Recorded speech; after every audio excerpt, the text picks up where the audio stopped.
బ్రహ్మచర్య in Krishna consciousness చదవండి, మీకు తల బదులైపోయి అంత వేడెక్కిస్తుంది, అంత గడ్డి పెడుతుంది భాగవతంలో ఈ టాపిక్స్ బోల్డ్ వస్తాయి. మామూలు గడ్డి పెట్టరు. ఎవరు?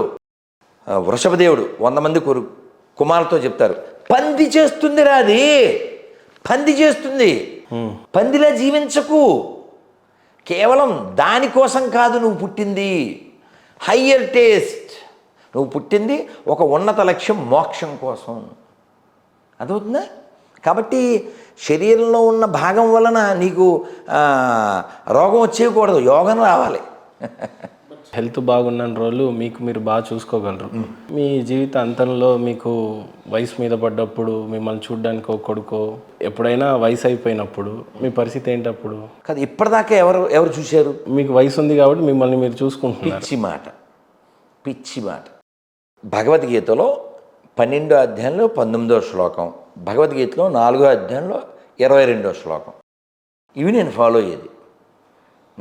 ఏమంటే ఇంత వాయిస్ మా అన్నయ్యకి రాదుగా, మా తమ్ముడికి రాదుగా, ఈ వంశం ఆయన సెలెక్టెడ్. నీకు గుర్తుపెట్టుకోండి, నువ్వు పాడతావు నాన్న నాలాగా లేదు. ఇదంతా నేనేమంటా అంటే this is all designed by God. కాబట్టి ఈ డిజైన్ చివరిది కూడా ఆయనదే. ఓ పసిపిల్లవాడు బ్యాగ్ సర్దుతాడా, ప్రయాణానికి టికెట్లు కొంటాడా, వాడు చక్కగా వాళ్ళ అమ్మ రెడీ చేస్తే కూర్చుంటాడు. So I'm like a kid of the God. ఇప్పటిదాకా ఎవరు నడిపించారు, ఎవరు రక్షించారు? ఇందాక ఒకటి చెప్తా అన్నాను పద్యం. బలమెవ్వడు బలహీనులకు, బలమెవ్వడు కరిరాజుకున్, బలమెవ్వడు సుగ్రీవాదులకున్, బలమెవ్వడు పాండురాజసుతుల భార్యకున్, బలమెవ్వడు నీకు నాకు నిజముగా కృష్ణ. ఏమంటే పడిపోతుంది సార్, నువ్వు ఏం చేసినా పడిపోద్ది. నువ్వు మంచి పని చేసినా, చెడ్డ పని చేసినా, సద్వినియోగం చేసినా, దుర్వినియోగం చేసినా, ఇది పడిపోయే లోపల అంగదా అంటే భగవంతుడు, గద్ ఎప్పుడు లోపల కలిగి ఉండు. మీరు అంగము అన్నారు, నేను అంగదా అన్నాను. ఎప్పుడు లోపల భగవంతుని కలిగి ఉండు, శరీరంలో ఒక భాగాన్ని కాదు, యోగాన్ని కలిగి ఉండు. శరీరం పడిపోయేటప్పుడు నారాయణ అనగలుగు. అలా అనడం కోసం నిత్యం అభ్యాసం చేయి. పొద్దున్న చూడండి నేను మాట్లాడను, మరి మాట్లాడకుండా ఏం చేస్తావు? మేడ మీదకి వెళ్ళి భౌతికత చదువుతా, హోమం చేస్తా, జపం చేస్తా, అటు ఇటు తిరుగుతూ. ఇవన్నీ ఎందుకు? ప్రాక్టీస్ దేనికి? చివర ఎప్పుడు పడిపోయినా కృష్ణ నరజన్మ బందాగి నాలుగేరు ఆగే నారాయణన భారదే. కృష్ణ, ఇది కన్నడ. నరజన్మ వచ్చినందుకు, నాలుగున్నందుకు నారాయణ అనొచ్చు కదా, కృష్ణ అనొచ్చు కదా. అందుకే పురందాస్ చెప్పారు, ఏం చెప్పారు? రామనామ పాయాసక్కే కృష్ణనామ సెక్కేరే, విఠల నామ తుప్పవ జవసి బాయ సప్పిరీసిరో. ఏం చెప్పాను? రామనామం అనే పాయసంలో కృష్ణనామం అనేటువంటి పంచదార వేసి, విఠలనామ తుప్ప చేసి, తుప్ప అంటే కండలో నెయ్యి వేసి బాయ చప్పరించు, ఆస్వాదించు అని చెప్పారు. మీకు భోజనం ఫుల్గా చేశారండి, మళ్ళీ వీడు వాడు వచ్చి, సార్ మంచి బిర్యానీ తెచ్చాను సార్ అన్నారు అనుకో, పెట్టు అంటావేంటి? అనవు. ఎందుకని? నిండి ఉంటుంది, ఆల్రెడీ నిండిపోయిందిగా. అలా భగవన్నామం చేయడం, భగవంతుడి కథ వినడం, భగవంతుడి గురించి ఆలోచించడం, ఆ సేవలో నిమగ్నం అవడం వలన ఇంకా వేరే దాని మీద ధ్యాస రాదు. నువ్వు బేవర్చుకుంటే ఈవిల్ మైండ్ దేవిల్చి వర్క్షాప్ అవుద్ది. అందుకని నేను ఉండనుగా. ఇందాక ఏం చెప్పాను మీతో, ఇందాక ఖాళీగా ఉన్నప్పుడు ఎవరన్నా పిలిస్తే ఎవరన్నా ఆనందపడతాడు, నాకు ఎవరన్నా పిలిస్తే బీపీ వస్తుంది అంటాను. ఎందుకని? నాకు టైం లేదు కదా. నేను పుస్తకాలు గుట్టల కొద్దీ ఉన్నాయి, నాకు అవి చదవాలి. కాబట్టి మనం ఈ శరీరంతో, ఈ ఇంద్రియాల ద్వారా పొందే ఆనందం ఏదైనా లిమిటెడే. గుర్తుపెట్టుకోండి. మీకు ఓ పదార్థం ఇష్టమని చెప్పండి. Sweet, fruits. ఉదాహరణకి మీకు గులాబ్ జామ్ ఇష్టం, ఎన్ని తింటారు? 50 అయితే తినలేవు కదా. ఐస్ క్రీము 2 కేజీలు అయితే తినలేవు కదా. మరి ఇష్టం అన్నావు, ఇష్టం ఒప్పుకోదు కదా. సేమ్ శరీరంలో ఉండే అన్ని ఇంద్రియాలు, అన్ని భాగాల పరిస్థితి అదే. కాబట్టి అన్లిమిటెడ్ హ్యాపీ ఎక్కడుందో అక్కడ వెతుకుతాం. అది నేర్పించారు ప్రభుపాదుల వారు. అన్లిమిటెడ్ హ్యాపీ ఇన్ కృష్ణనామ. దానికి అందుకనే ఓ మంచి సంస్కృత పదం ఉంది, నందతి నందతి నందతి నిత్యం. సింహాచల శాస్త్రి గారు చాలా వాడుతూ ఉంటారు ఈ పదం. మాకు సంస్కృతంలో ఒక కీర్తన పొద్దున్నే పాడతాం 4:30కి. అదేంటది? అది తర్వాత సాంగ్ కూడా పాడే, అది మళ్ళీ వస్తుంది.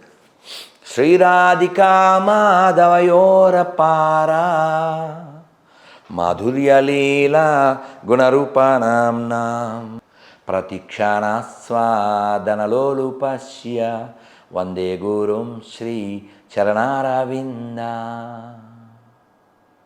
ఏమర్థమైంది? మనస్సు, శరీరం, అంగం ఇవన్నీ మాట్లాడదా? దానికి ఆన్సరు శ్రీరాధిక మాధవయోరపార మాధుర్య లీల గుణ రూప నామ్నం. రాధామాధవుల యొక్క గుణము, నామము, రూపము, లీల, వీటిని ఎప్పుడు ప్రతిక్షణాస్వాదనలోలు ఇప్పుడు ఆనందిస్తూ ఉంటాడు. అటువంటి గురువు గారికి నా ప్రణామాలు. దీనికి త్యాగరాజ స్వామి కూడా ఆన్సర్ ఇచ్చారు నీకు. చందురు వర్ణుని అందచందమును హృదయారవిందమున జూచి బ్రహ్మానందమనుభవించువా రెందరో మహాను బావులు. ఎప్పుడు బ్రహ్మానందాన్ని అనుభవించాలి. ఎలా? చందురు వర్ణుని అందచందమును, చంద్రుల్లాంటి అందచందము కలిగిన ఆ రామచంద్రమూర్తిని హృదయంలో చూసి ఎప్పుడూ బ్రహ్మానందం అనుభవిస్తుంటే ఇది తుచ్చం కదా. రామానుజాచార్యుల వారికి ఓ తమ్ముడు ఉన్నాడు. ఆ తమ్ముడిని ఆయన వాళ్ళ పిన్ని వచ్చి, నీవు ఎలాగా పెళ్లి చేసుకుని వదిలేసి సంసారం వదిలేసి సన్యాసం అయిపోయావు, వీడన్నా చేసుకోకపోతే ఎలాగా అందావిడ అని గోవింద పెరుమాళ్ళు అని పిలిచారు. ఆయన చెప్పాడు రామానుజుల వారు. చెబితే పెళ్లి చేసుకున్నాడు. పెళ్ళి అయ్యి ఫస్ట్ నైట్ అయ్యాక మర్నాడు ఆ పిల్లని అడుగుతారుగా, ఏమ్మా అంటే, అదే మా ఆయన నేను కూర్చుని కబుర్లు చెప్పుకున్నామన్నా. ఈ అత్తగారికి ఇంకా డిస్టర్బ్ అయిపోద్ది కదా. మళ్ళీ రామానుజుల వారి దగ్గరికి వచ్చి, మీ తమ్ముడు ఏమిటిరా బాబు ఈ సంతానం ఏమి కబుర్లు చెప్పుకున్నానంటే పిలిచారు. ఏమిటి అన్నారు. రంగనాథ స్వామి గురించి అలా చర్చ చేస్తూ ఉన్నాం నేను నా భార్య అన్నాడు ఆయన. మరి అంతే నీకు వచ్చినాయి మరి అన్నారు రామానుజుల వారు. అంటే రంగనాథుడు విభవాన్ని చర్చిస్తూ ఉంటే ఆ హేయమైన కార్యాన్ని చేయడానికి మనస్కరించలేదు, అంతటా రంగనాథుడే కనిపిస్తుంటే నేను ఎలా అన్నాడు. ఆహా అంత గొప్పోడువా నువ్వు అని చీకటి గదిలో ఒక సూది వేసి తీసుకురా అన్నారు. మనమైతే పెద్ద టార్చ్ లైటో సెల్లోదో వేసి తెచ్చేస్తాం. ఆయన వెళ్ళి తెచ్చేశారు. రామానుజుల వారు చెప్పారు, నువ్వు తురి ఆశ్రమానికి సిద్ధంగా ఉన్నావు అని. అటువంటి నేల ఇది. ఇందా చెప్పానా, తపో భూమి హరగావాయ్. ఎంత బాగా చెప్పేస్తాం అర్థమైందా? అలాంటి చాలా గొప్ప వాళ్ళు పుట్టిన నేల ఇది. మీరు కావాలితే ఇతర మత చరిత్రలు చూడండి, ఆ త్యాగ సంబంధం ఏముండదు, భోగ సంబంధం రోగ సంబంధం తప్ప. కాబట్టి వ్యతిరేకిస్తాను తప్ప మనకి ఎవరి మీద ద్వేషం ఉంటుందన్న. స్వామి అసలు సన్యాసులు పెళ్లి చేసుకోకూడదు, ఈ నియమాలన్నీ ఎందుకు అసలు? కానీ ఇప్పుడు నువ్వు ఈ స్టూడియోలో ఇక్కడ కూరగాయల షాప్ ఎందుకు పెట్టవు? ఇక్కడ ఖాళీగా ఉందిగా, రెడ్డి రేపటి నుంచి కూరగాయలము. The purpose of studio is not for selling కూరగాయలు కదా. అలా పర్పస్ ఆఫ్ సన్యాస ఈజ్ డిటాచ్మెంట్. సన్యాసం అంటే విడిచిపెట్టడం. ఓకే, సన్యాసం అంటే విడిచిపెట్టడం. నువ్వు అన్నీ విడిచిపెట్టు, ఫైనల్గా శరీరం విడిచిపెట్టు. విడిచిపెట్టేప్పుడు సంతోషంగా విడిచిపెట్టు అనకూడదు. ఇంకా కొంతమంది ఉంటారు సౌకాల్డ్, వాడు ఇంకా ఇంటి మీద వ్యామోహం ఉంటుంది, ఒంటి మీద వ్యామోహం ఉంటుంది, మళ్ళీ మిరపకాయ బజ్జి కావాలంటాడు. అది ఉండకూడదు. నాకు అది ఉంటేనే తింటాను, అది ఉండకూడదు. ఈ బాడీ సస్టైన్ అవ్వడానికి ఏమంటే ఇంత 4 గంటల నుంచి మాట్లాడాను నేను కాదు ఒక జ్యూసు ఇంత న్యూసు ఎవరిచ్చారు శక్తి? ఆహారపు అలవాట్ల వల్ల. అంటే ఏమన్నా 3 సార్లు తినంగా మరి ఒక భోజనమే, అది కూడా ఈ డిఫరెంట్ ప్లేసెస్, ఒక్కోసారి సూపర్ హిట్, ఒకసారి సూపర్ ఫట్, చివిడిపోయి గట్టిది, రకరకాలు సేమ్ ఫుడ్ ఉండదు, కుదరదు, మనకేమంత అసిస్టెన్సీ ఏం లేదు. భగవంతుడు ఆధారపడ్డామండి చిట్ట చివరి వరకు కూడా. అర్థమైందా? రాధా మనోహర్ దాస్ గారు ఎప్పుడైనా బాగా బాధపడిన సందర్భం ఉందా? నాకు ఎప్పుడూ ఉండే బాధ ఒకటే. ఏడ్చారా ఎప్పుడైనా? కన్నీళ్ళు వచ్చాయా మీకు? ఏడుస్తాను, ఎందుకంటే భగవంతుడి కోసం ఏడుస్తాను. లాస్ట్ టైం ఎప్పుడు కన్నీళ్ళు గార్చారు మీరు? ఎప్పుడైనా బాగా అంటే భగవంతుణ్ణి ఎప్పుడైనా మంచి కీర్తన వింటే ఏడుపు వస్తుంది. అలా అంటే లాస్ట్ టైం అని నేను చెప్పలేను, కానీ ఒక కీర్తన వింటే అలా గొంతు పూడికిపోయేది ఒకటి ఉంది. ఆ కీర్తన అన్నమయ్యది. అదేమిటంటే అద్భుతం. అన్నమయ్య చాలా బాధపడుతూ చెప్తాడు. అందువల్ల ఎంతకాలము కదా ఈ దేహధారణము, చింతా పరంపరల చిక్కుబడవలసే. ఎంతకాలము కదా ఈ దేహధారణము, చింతా పరంపరల చిక్కుబడవలసే. ఎన్నాళ్ళు ఉంటావు ఇందులో? ఎన్నాళ్ళున్నా చింతా పరంపరలేగా. చాగంటి కోటేశ్వర గారు ఐసీయూలో ఆడుంటాడా, బయట అద్దం దగ్గర నుంచి చూస్తుంటారా? ఆయన కూడా అప్పుడు జోకులు వేస్తుంటారు కదా చాగంటి గారు. వాడికి తెలియదు ఏమిటి, అంతకుముందు వాడు కూడా అద్దాల్లోని చూసినవాడేగా. అంతమంది వచ్చారంటే ఓహో మన టైం అయిపోయిందని వాడికి తెలుసులే అని సరదాగా చెప్తారుగా. నేను ఐసీయూ గురించి ఏం చెప్తానంటే ఐసీయూ అని దేవుడు చెప్తున్నాడు. ఇంకా టైం అయిందా ఐసీయూ. ఐసీయూ అంటే ఇంటెన్సివ్ కేర్ యూనిట్ కాదు, ఐసీయూ. టైం అయిందా, నేను చూస్తున్నాను, ఇంక నువ్వు చూడాల్సిందే ఉందని. అర్థమైందా? అందుకని అన్నమయ్య బాధపడేది ఏమిటంటే అతని కరుణారసంబు అబ్బకుండక గదా బతిమాలి పలుగడల పారాడవలసే. అంటే మధ్యలో ఇంకో చరణం ఉంటుంది. ఆ చివరి దాంట్లో అతని చూపులు పడకపోతే మళ్ళీ పుట్టి ఎన్నో యోనుల్లో ఎన్నో ఇళ్లల్లో పుట్టాల్సి వస్తుంది కదా. అందుకని పుట్టద్దు. పుడితే ఏమవుతుంది, మళ్ళీ చావాలి. అందుకని దీనికి శంకర్లు వారు ఏం చెప్తారు? పునరపి జననం పునరపి మరణం పునరపి జననే జఠరే శయనం ఇహ సంసారే బహుదుస్తారే కృపయా పారే పాహి మురారే భజ గోవిందం భజ గోవిందం గోవిందం భజ మూఢమతే. ఎవరిని తిట్టారు మూఢాని? ఈ శరీరమే శాశ్వతం అనుకున్నవాడు మూఢుడు. పాండిత్యం గొప్పదనుకున్నవాడు మూఢుడు. పాండిత్యానికి కాదు మన ప్రయారిటీ, భక్తికి. వెంకటేశ్వర స్వామికి బంగారు గిన్నెల్లో పెట్టాడు వాళ్ళ పినమాంగారు. వెళ్ళాడా? మరెవరింటికి వెళ్ళాడు? కుమ్మరాయన ఇంటికి వెళ్ళాడు. కుమ్మర దాసుడైన కురువరతి నంబి ఇమ్మన్న వరములెల్ల ఇచ్చినవాడు కదా. సొమ్ములు అది ఎంత బాగుంటుంది, మనం ఎంత పాడుకుంటే ఎంత అవుతుంది. కాబట్టి ఇలా ఆనందాన్ని పొందుతూ మీరు గమనించండి. 4 గంటల నుంచి మాట్లాడుతున్నాను, ఒక జ్యూస్ తాగి మాట్లాడుతున్నాను. ఈ శరీరం దేనికి ఉపయోగపడాలో దానికి ఉపయోగపడుతుంది.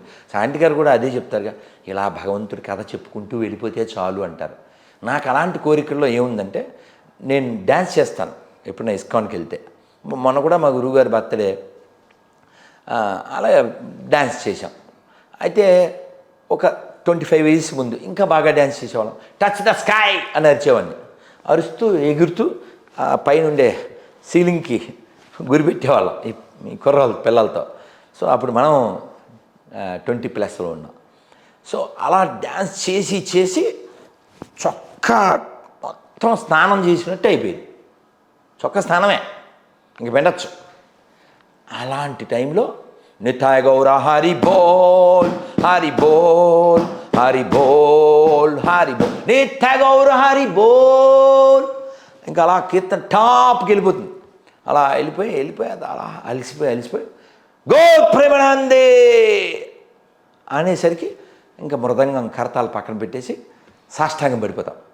అలసిపోయి ఉంటాం కదా.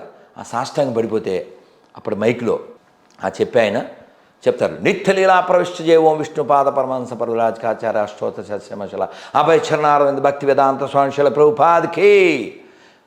ఇలా శ్రీ శ్రీ రాధ గోవింద భగవాన్కి, శ్రీ శ్రీ పద్మావతి బాలాజీ భగవాన్కి, శ్రీ శ్రీ రాధ గోవింద అష్టసగోవింద గిరిరాజ భగవాన్ శుభ సంధ్యాహారతికి, అఖండ హరినామ సంకీర్తన మహాయజ్ఞకి, బృహత్మదంగాకి, శిల ప్రభుపాద్ ట్రాన్సెండెంటల్ బుక్ డిస్ట్రిబ్యూషన్కి, హరినామ సంకీర్తనకి, ఇవన్నీ చెప్పేసరికి జై జై జై అలసిపోయింటాం కదా, జై జై జై అంటుంటాం. అలా చల్లగా అయిపోతాం. నాకు అప్పుడు కోరిక ఏమిటంటే అలా పడి ఇంక లేవకూడదు. ఎందుకని అప్పుడు మనసంతా శరీరం అంతా అలసిపోయి భగవంతుడిలో లీనమైపోయి ఉంటుంది. కాబట్టి మరణం అందరికి వస్తుంది, అది పెద్ద విషయం కాదు. దీనికి మీరు అడిగిన దానికి ఎంత ఆన్సర్ ఇవ్వగలనంటే 10 hours ఇవ్వగలను ఒక్క క్వశ్చన్కి. కామం అనే దాని మీద 1 day మాట్లాడచ్చు. ఎందుకని రామానుజాచార్యులు వారు బోల్డ్ చెప్పారు, శంకరాచార్యులు వారు చెప్పారు, మధ్వాచార్యులు వారు చెప్పారు, కృష్ణుడు భౌతికత భాగవతంలో చెప్పారు. ఈ ఇంద్రియాలని మనం ఎక్కడ పెట్టాలో అక్కడ పెట్టాలి. లేకపోతే ఇంతమంది ఆచార్యులు తయారవుతారా? వీళ్ళు తయారు చేసింది ఈ గ్రంథాలే కదా. ఇప్పుడు ప్రపంచంలో సెక్స్ స్కాండల్లో టాప్ మోస్ట్ ఏ మతాలో మనకి తెలుసుగా. ఆడదాన్ని బొమ్మలా చూసి నాశనం చేసే మతాలేవో మనకు తెలుసుగా. అందుకని వాటిని ఒప్పుకోను నేను. వాటిని ఎందుకు ఒప్పుకోను అంటే అక్కడ రియాలిటీ లేదు, మొరాలిటీ లేదు, హ్యుమానిటీ లేదు. వాళ్ళు స్పిరిచువాలిటీ గురించి మాట్లాడితే ఎలాగా? అందుకోసం వ్యతిరేకిస్తాం. అందుకని భగవద్గీతలో చెప్తారు, మీరు అడిగిన ప్రశ్నకు ఆన్సరు 2వ అధ్యాయంలో వస్తుంది. ఏంటంటే సముద్రంలో అలలు వస్తాయా? అలా మనసులో కోరికలు ఉద్భవించినప్పటికీ వాటిని యదా నదీనాం బహువంబవేగ అంటాడు కృష్ణుడు. ఎన్నో నదులు కలుస్తాయా సముద్రంలో? కానీ సముద్రం బయటకు వచ్చిందా? ఎన్నో నదులు సముద్రంలో ప్రవేశించినప్పటికీ సముద్రం తన చెలియలికెట్ట దాటి బయటికి రాని రీతిగా మనస్సులో ఎన్ని కోరికలు ప్రవేశించినా వాటిని తీర్చుకొన యత్నించని వాడు విజ్ఞుడు, తీర్చుకొన ప్రయత్నించిన వాడు మూర్ఖుడు. అదవుతుందా? కోరిక వచ్చేస్తే తీర్చేసుకోకూడదు. ఇంత వర్షం పడుతుంది కుంభవృష్టి, చివరికి వెళ్ళి సముద్రంలో కలిస్తే అన్ని నదులు దాని సైజు దాటిగా. ఏంటి ఆ సృష్టి అసలు? అది సృష్టి. అందుకని మీరు ఒకసారి యోగి వేమన సినిమా చూడండి. శేఖర్ అంటే ఆయన ఏమంటాడు? అసలు పిచ్చెక్కిపోతుంది ఆ వైరాగ్యానికి. ఆకాశమునంటూ ఈ పర్వత శిఖరములను ఎవ్వరు సృజించెనో, ఈ మహాంబుది ఈ అనంత జలరాశి ఎవ్వని సృష్టియో. ఎవరు సృష్టించారు ఇదంతా? ఇదంతా ఎవడు? వాడెవడు? ఇలా అడగాలి. అది ప్రశ్న. అందుకని ఆల్రెడీ మేము వంట చేసాము, తినేయాలి. లేకపోతే ప్రపంచాన్ని పెంట చేసేస్తాం, నాశనం చేసేస్తాం, దేశాలను పుట్టించేస్తాం, పాత బస్తీలు పుట్టించేస్తాం, ఆడపిల్లలు నాశనం చేసేస్తాం, ఆవులు గోల్చేస్తాం, గుళ్ళు కొట్టేస్తాం. ఎందుకంటే ఈ మతాలు పిశాచి మతాలు, సెమిటిక్ మతాలు, అబ్రహమిక్ మతాలు ప్రపంచ నాశనాన్ని తప్ప. అందుకోసం ప్రపంచం బాగుండాలంటే సనాతన ధర్మం బాగుండాలి. సనాతన ధర్మం బాగుండాలంటే భారతదేశం బాగుండాలి. భారతదేశం బాగుండాలంటే హిందువులు బాగుండాలి. హిందువులు బాగుండాలంటే హిందూగా ఉండాలి. హిందూ దగ్గర కొనాలి, హిందువులనే కనాలి.